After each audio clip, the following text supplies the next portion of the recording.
ocorreram na ponte Afonso Pena e na ponte Engenheiro Belchior, onde foram 7 dias de conflitos, bastante, assim como pode dizer, tenebrosos. Vou passar a palavra para o Antônio, que ele vai continuar toda essa história. Devido à localização, os primeiros municípios a se organizarem no conflito foram Prata e Frutal, existindo ali uma situação tensa e perigosa contra São Paulo. Esses confrontos foram na margem do Rio Grande, como o Pedro falou, o rio que divide São Paulo de Minas Gerais. Ali havia 15 importantes portos, por onde os paulistas poderiam invadir o Triângulo. Nas margens do rio houve confrontos durante vários dias, confrontos tensos e perigosos. Na fronteira de Goiás, os municípios de Monte Alegre, Ituiutaba, Tupantiguara e Uberlândia criaram batalhões de civis para lutar ao lado dos militares. O município de Ituiutaba foi de extrema importância para a Revolução. Ele criou uma pequena metralhadora. Já Uberlândia, não ficando para trás, criou um pequeno canhão, cujo nome o soldado dela de Emílio. Este teve mais efeito moral do que físico. Camilo Chaves contou com apoio total de civis, reunindo cerca de 2.000 homens. O município de Ituiutaba disponibilizou 500 homens para os confrontos. Em Uberlândia, houve a criação de um batalhão feminino que tinha como obrigação fazer fardas e tratamentos feridos. Os confrontos mais cruéis e tenebrosos ocorreram na ponte do Jaguará e Delta, onde os paulistas, comandados pelo Major Moya, atacaram frontemente o Triângulo com cerca de 800 homens, e o Triângulo fez uma defesa firme e forte. Já na zona de fronteira com Goiás, com cerca de mais ou menos 400 homens do lado de Minas e 500 do lado de Goiás, os mineiros conseguiram defender bravamente também o Triângulo, com apenas uma morte, Tenente Virmontes, que morreu após um descuido em uma trincheira.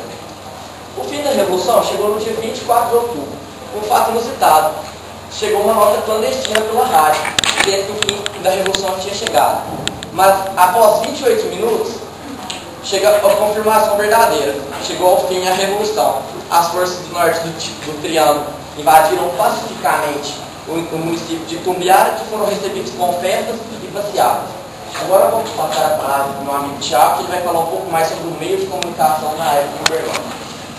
Bom, diante da Revolução, foi editado e publicado em Uberlândia como principal documento para mostrar e informar a população o que estava acontecendo durante a Revolução, além de conscientizar e mobilizar com atos patrióticos o que estava acontecendo e mobilizando a população. Mas esse diário era um diário muito tendencioso. Ele não publicava durante a sua nota, suas notícias, derrotas e revoltas mineiras, só colocando notícias positivas, mostrando, exaltando suas vitórias, exaltando atos heróicos dos seus comandantes, e nunca colocando notícias negativas. Eram orientadas diretamente para o capitão Percy. Enfim, o Diário da Revolução foi muito importante para a cidade de Uberlândia, pois trouxe inovações tecnológicas para a cidade, com a chegada da rádio telegráfica, estação radiotelegáfica da cidade, e colocou um espírito muito patriótico no coração de cada mineiro, tornando-se assim um triângulo mineiro muito forte e voluntário durante a Revolução. Agora eu vou falar mais sobre isso.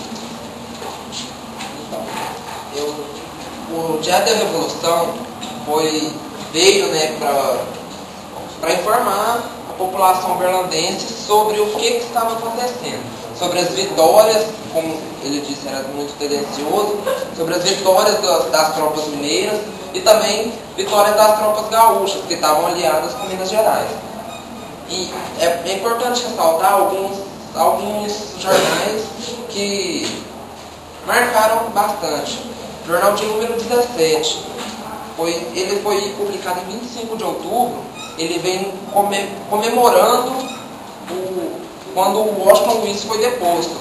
Eles falam, agora teremos uma nação justa, agora teremos uma nação boa para se viver. O jornal número 24, 3 de novembro, ele relata a posse de Getúlio Vargas. E no jornal do dia 17 de novembro vem essa frase: o regime agora é esse, não obedece, leva pau. É uma frase para, como pode falar, evitar que o pessoal volte, já tinha acabado, já tinha se dado o fim da Revolução, evitar rebeldia de algumas pessoas, evitar tumultos, evitar má conduta dos cidadãos. O jornal foi dividido em 43 edições diárias e ele tem o fim dele em 15 de novembro de 1950.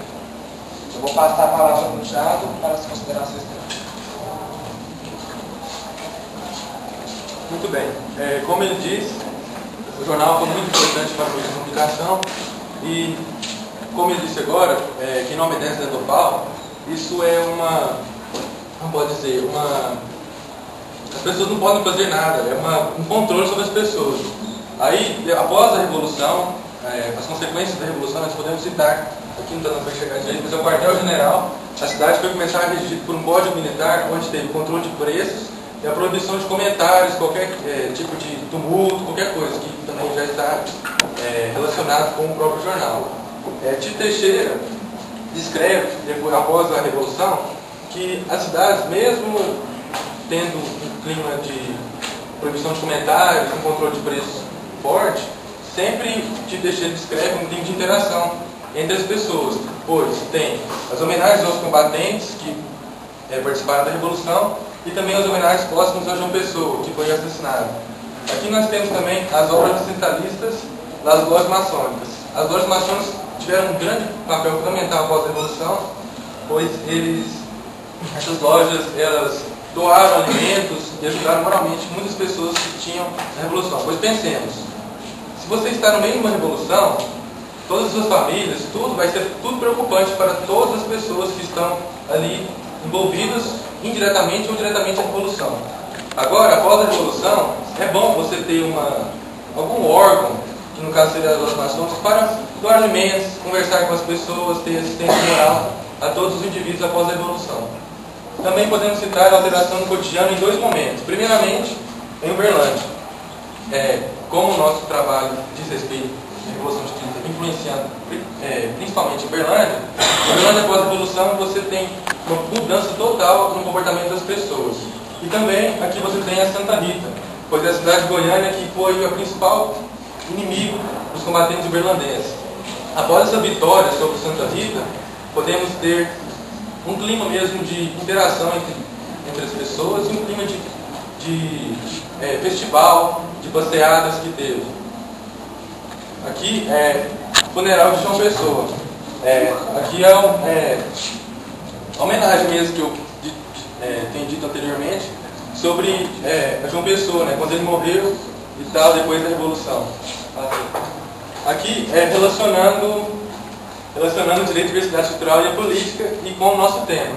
Primeiramente, relacionar o direito com a Revolução de 30, nós temos as alterações do fenômeno jurídico. Por quê? Você tem, após a Revolução, a criação do voto secreto, a criação do voto feminino pela primeira vez na história. Aí você tem, por exemplo, a Revolução de 30 é muito importante para a história, por quê? Porque além de ter um saber cultural, você tem uma cultura a mais, você sabendo da Revolução de 30, você tem uma cultura intelectual muito maior. E também você percebe que tem uma alteração no fenômeno jurídico, porque a lei feminina, pela primeira vez na história, até hoje, ainda é existente. Aqui tem o desenvolvimento do saber cultural, que eu disse anteriormente, e relacionando mais com a política, a inserção dos votos femininos altera praticamente o fenômeno jurídico. Porque quando você tem, vamos supor que você tenha 100 pessoas, 60 pessoas são femininas, você altera 60% a mais na quantidade de votos. Então, durante a Revolução. Porque é outros ideais, é outro partido, então é outra prática que ele vai exercer na Revolução. Vou passar agora. Agora aqui, a gente vai passar uma música relacionando um pouquinho com o tema, indiretamente, e passar um pouco de fotos acerca da Revolução de 30, combatentes, o local das lutas,